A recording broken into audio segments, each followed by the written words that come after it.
저희가 살면서 자기 삶을 돌아본다는 것은 참 중요하다는 것을 알고 있습니다. 스스로 돌아본다는 말은 자성인데요. 스스로 내가 잘하고 있는지 그렇지 않은지를 살피는 것입니다.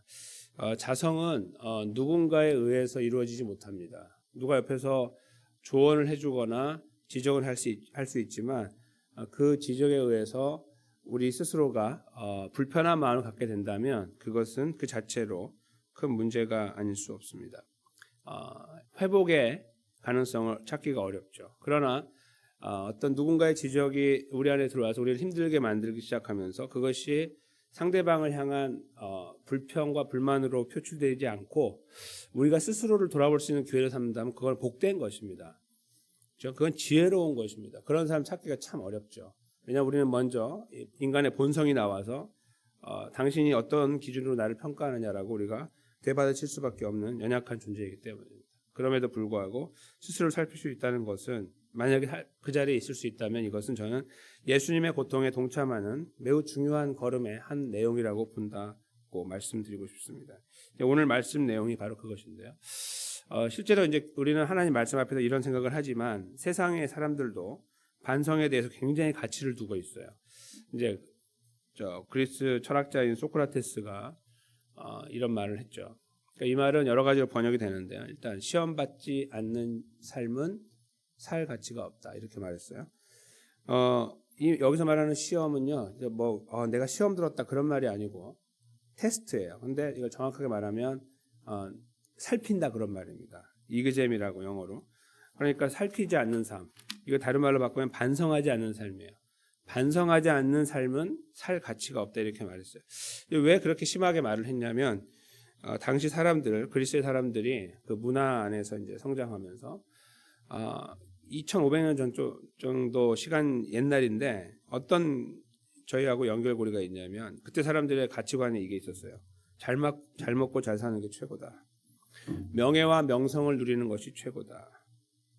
그리고 남의 인정을 받는 것이 최고다. 똑같죠, 우리하고.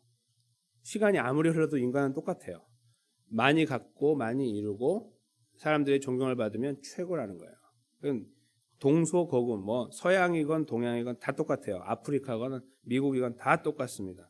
이것이 최고라고 믿고 살았어요. 그 나라는 그래도 생각하는 사람들이 있는, 소위 철학을 하는 사람들이 있는 동네인데도, 나라인데도 그 모양이었다는 것이죠.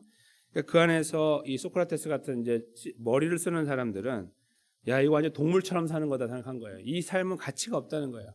그냥 저렇게 살다가 죽는 것이 무슨 의미가 있느냐 이거죠. 삶의 의미를 찾는 것은 뭔가 의미 있는 일을 찾아야 되는데 그렇지 않고 다 그리로 달려가는 거예요. 그래서 그걸 보면서 이거 반기를 든 거죠. 그리고 결국 저 반기가 오늘날까지 영향을 미치는 거예요. 그래서 자꾸 인간의 삶을 똑바로 인도해 나가려고 철학이 노력을 하고 있는 것이죠. 그러나 저것은 항상 한계에 머물러 있어요. 우리 그리스도인들은 이 철학적인 한계를 뛰어넘는 사람들입니다. 그것은 이제 하나님 말씀이 있기 때문에. 저거는 인간의 생각이지만 하나님은 저 인간의 생각 위에 계시죠. 아무것도 아니에요. 저희 하나님하고 비교하면. 바로 그것이 오늘 본문에 저에게 정확하게 적시되어 있는 것입니다. 이것을 저희가 잠깐 살펴보려고 하는데요. 저희가 잘 아는 성찬에 대한 내용입니다. 우리는 성찬을 이렇게 진행할 때 어떤 목사님들은 이 부분 말씀을 읽으셔서 우리가 성찬 참여하는 준비를 이렇게 하게 도와주시는 분도 계십니다. 적절한 말씀이라고 생각합니다. 해야 되고 그냥 함부로 막 아무나 와서 먹고 마시는 이런 장치 이렇게 되면 큰일 납니다. 세례 안 받아도 괜찮아 먹어 이런 의견들도 있는데요. 저는 그렇게 생각하지 않고요. 반드시 그 일정의 과정을 지나서 해야 그나마 괜찮다고 생각하지. 그렇지 않으면 완전히 우후죽순 뒤죽박죽이 되어버리게 됩니다. 바로 지금 하나님이 사도 바울 통해 그걸 지적하고 있는 거예요. 그렇게 하지 말라고. 아무나 와서 함부로 그렇게 하지 말고 제대로 된 사람들이 정신 차리고 똑바로 앉아서 그걸 먹으면서 마시면서 하나님의 은혜를 감사해야 된다. 이게 이제 골자인 것입니다. 바로 이제 오늘 본문 앞부분 17절부터 쭉 그 이야기 나오는데 오늘 이제 그 마지막 부분에 해당되는 건데요. 이렇게 표현하죠. 그러므로 누구든지 주의 떡이나 잔을 합당하지 않게 먹고 마시면 주의 몸과 피에 대해 죄를 짓는 것이다. 그러니까 자기 자신을 돌아보지 않고 그냥 어차피 왔으니까 먹자, 마시자 이렇게 하면 아주 근본적인 문제가 있는 거예요. 그러니까 그냥 죄라는 거예요. 지옥 간다 그런 말이 아닙니다. 죄를 짓는 거예요. 그냥 하나님 앞에. 그런 말이고요. 그 다음에 28절에 사람이 자기를 살피고 여기서 말하는 살핀다는 말이 반성한다는 뜻이고요. 이게 영어로 이그제미예요. 이그제미. 그러니까 아까 소크라테스가 말한 그거 똑같은 거예요. 자기를 좀 깊이 돌아봐야 돼. 이렇게 돌아보고 그 후에야 이 떡을 먹고 잔을 마시라. 돌아봤는데 자기가 불편하면 아니고 정확하게 말하면 하나님 앞에 내가 불편한 게 너무 죄송한 게 있는 거죠. 그랬을 때는 떡을 내려놔야 됩니다. 마시면 안 되고. 그게 이제 여기에서 지금 하나님께서 지적하시는 내용이에요. 제대로 돌아보고 하라는 거예요. 근데 만약에 자기가 그런 모양이 있으면 우리가 회개하고 먹으면 돼요. 그 자리에서 하나님 용서해 주세요 하면서 먹으면 되는데 그렇지 않고 그냥 그건 다 집어치우고 이거나 먹고 마시자 이렇게 하면 근본적인 문제가 있는 거예요. 이 정신적인 문제가 있는 거죠. 이 성도로서 잘 모르고 있는 거고 하나님의 마음에 아프시게 하는 그런 모양. 그래서 이제 그렇게 하지 말고 그렇게 해야 되고 그리고 29절에 보면 주의 몸을 분별하지 못하고 먹고 마시면 자기의 죄를 먹고 마시는 것이다 해서 하나님께 죄를 짓는다는 것으로 표현했지만 여기서 말하는 죄는요, 29절의 죄는 심판을 말해요. 그러니까 무슨 말씀이냐면 하나님의 심판 앞에 선다 그런 말인데요. 우리 자신을 하나님께 심판 앞에 던진다는 말은요. 그러니까 거기서 심판 자리에서 너 지옥으로 가 이런 말이 아니고요. 여기서 말하는 이 심판이라는 것은 하나님이 그것을 죄로 여긴다는 거고 그걸 잘못으로 여긴다는 거예요. 우리가 지는 일반적인 죄를 말하는 거예요. 일반적인 죄. 예수님 안에서 우리가 죄를 짓잖아요.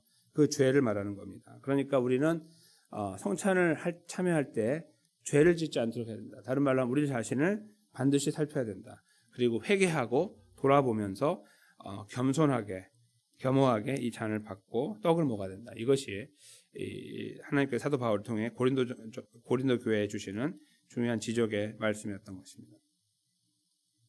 우리가 만약에 이 죄를 살피지 못하면 어떤 형편이 되냐면 이런 모양이 생각해 보세요.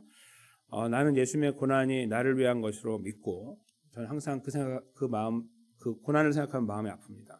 이렇게 잘 말하는 어떤 누군가가 있다고 생각해 보세요.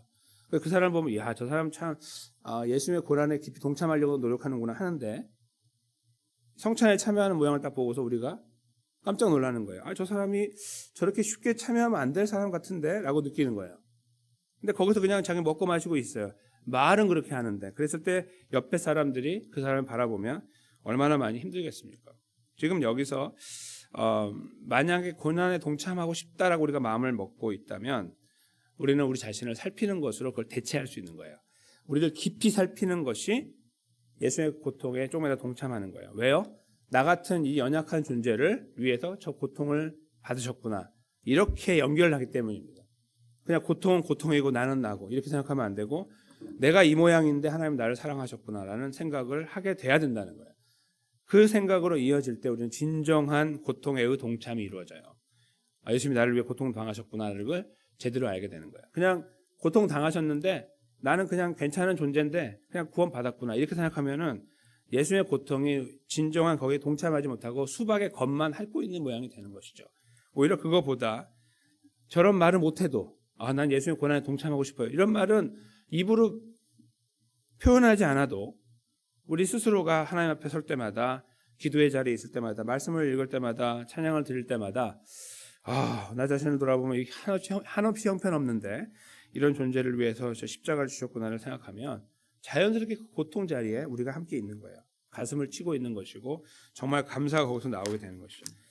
이번 그 고난 주간에 저희가 이런 모양으로 예수님의 고통에 함께 동참했으면 좋겠습니다. 어제 이어서 오늘은 자성, 스스로 우리를 돌아보는 것입니다. 이 시간을 지나가면서 우리는 그래서 예수님이 돌아가셨구나 하는 사실을 알게 됩니다. 즉 우리 자신이 스스로가 구원할 수 없는 존재라는 것을 자성을 통해 발견하는 거예요. 나는 여전히 이런 존재구나라는 것을 발견하는 거예요. 우리들의 말이 이 모양이고 내 행동이 이 모양이고 내 마음 씀씀이가 여전히 이 모양이구나 하는 것을 느낄 때마다 하나님 앞에서 어쩔 줄 몰라서 벌벌 떨고 있는 우리들, 바로 그를 품기 위해서 예수님이 오신 거죠. 우리 스스로는 도저히 하나님께 갈 수 없으니 예수님이 오셔서 우리를 품어버리신 거예요. 그게 바로 예수님의 고난의 고통의 진정한 의미입니다. 그래서 생각만 하면 감사가 되는 거예요. 우리를 돌아보면 감사가 되는 거예요. 우리를 돌아보면 우리를 바꿔야겠다 생각이 들지만 그거보다 먼저 그 고통에 계신 예수님이 너무나 감사한 거죠. 저는 그런 과정들이 우리 안에 살아있을 때 우리의 삶의 변화가 너무나 자연스럽게 우리를 따라올 것이라고 믿습니다. 이 걸음에 대하여 하나님은 사도 바울을 통해 고린도후서 13장 5절에 이렇게 말씀했습니다. 즉 오늘뿐만 아니라 여전히 우리를 살피는 것을 강조하고 계시는 거예요. 한번 이 부분을 우리 함께 읽으면서 말씀을 마무리하도록 하겠습니다. 시작. 너희는 믿음 안에 있는가? 너희 자신을 시험하고 너희 자신을 확증하라. 예수 그리스도께서 너희 안에 계신 줄을 너희가 스스로 알지 못하느냐? 그렇지 않으면 너희는 버림받은 자니라. 아멘. 이 말씀은 저희가 약간의 그 무게감을 느끼기 위해 사용할 때가 있어요. 즉 당신 구원 받았는지를 한번 잘 살펴봐, 이런 의미로 이제 쓰여질 때가 있거든요. 근데 그런 말씀이 아니에요. 이 전체적인 문맥을 보시면 아세요. 이게 어떤 의미에서 쓰여졌는지. 여기서 말하고 있는 이 버림받음이라는 말은 좀 강하게 번역이 된 거고요. 이 원래 번역될 때 이제 강하게 번역된 거고, 그거보다는 이것은 우리가 진정한 그리스도인이 아니다, 진정한 그리스도의 삶이 아니다, 그런 의미예요. 그러니까 우리가 그렇게 막 아무렇게나 살고 있으면, 살피지 않고 살고 있으면 그것은 진정한 그리스도인이 가야 될 걸음이 아니다, 그런 말이지 당신 구원받지 않았어, 그런 말이 아닙니다. 그러니까 우리 스스로가 이 말씀을 읽으면서 우리를 돌아볼 수 있는 말씀이 되는 거고, 내가 이렇게 가면 안 되는데 라고 생각을 해야 된다는 거죠. 그런 말씀이지 어쩌면 당신 구원받지 않았을 수 있으라는 위협적인 말씀이 아니에요. 이 전체적인 문맥에서 보면. 그러니까 저희가 우리 자신이 정말 내가 예수님을 정말 사랑하고 믿고 있는지를 살피는 것은, 첫째로는 우리가 정말 예수 믿고 있는지 살피는 것이고 구원받았는지, 둘째로는 나는 그 옛날에 고백했고 지금도 고백하고 있다라고 한다면 제일 잘 살고 있냐 이거예요. 잘 살고 있냐, 그 고백을 갖고 있는 사람처럼. 성찬에 참여하는 것도 그렇게 한 사람으로 잘 하고 있느냐를 묻는 것처럼, 여기도 마찬가지로 우리를 살피라는 말은 그럼 믿음 안에서 우리가 믿음 있는 사람답게 살고 있느냐를 살피라는 거예요. 그렇지 않으면 올바로 사는 그리스도인이 아니니까 거기서 빨리 벗어나서 성숙하고 성장하는 자리로 나가야 되니까요. 바로 그런 의미로 쓰여진 말씀이에요. 우리를 살피는 것, 그러므로 우리 스스로에게도 유익하고 밖에 사람들도, 일반적인 사람들도 반성하지 않으면 인간이 아니야 라고 말할 정도의 어떤 사람들이 있어요. 저런 철학자처럼. 그 반성은 참 중요한데, 그 반성을 누구로부터 받아서 하는 것도 중요한데, 더 중요한 것은 우리 스스로 느끼는 거죠. 눈을 감고 생각할 때마다 기도하려고 탁 첫 말을 떼는 순간부터 우리 자신이 연약함이 보이고, 그래서 나 자신을 이렇게 부족한데도 품고 계신 하나님이 보이고, 어떤 그런 과정을 우리 스스로가 지나가면서 주님과의 관계 안에서 우리의 연약함들을 내어놓고 용서해 주세요, 불쌍히 여겨 주세요, 이런 어떤 고백들이 우리 안에서 이렇게 되뇌어 나오기 시작할 때, 거기에서 우리는 진정한 자성을 할 수 있다고 생각하고, 그런 가운데 우리는 예수님이 나를 위해 십자가에 돌아가신 그 의미가 더 깊이 있게 우리에게 다가올 거라고 믿습니다. 바로 그 버림받으신 그 자리에 계신 것은 나같이 연약한 자 때문이었습니다. 나 같은 한 존재를 살리기 위하여 나를 불쌍히 여기시고 품으시기 위하여 오신 것입니다. 그 은혜가, 이 놀라운 예수님의 이 걸음의 참된 의미가 여기 계신 이 새벽의 자리에, 새벽 예배 자리에 함께 하시고, 또 우리 삶을 돌아보면서 더 주님의 고통에 동참하고 싶은 마음을 갖고 있는 저희들의 삶에서 다시 한번 새롭게 역사하고, 또 우리의 기도의 시간을 이끌어 나가는 그런 생명의 말씀으로 힘있게 자리잡게 되기를 예수님의 귀하신 이름으로 간절히 축원합니다.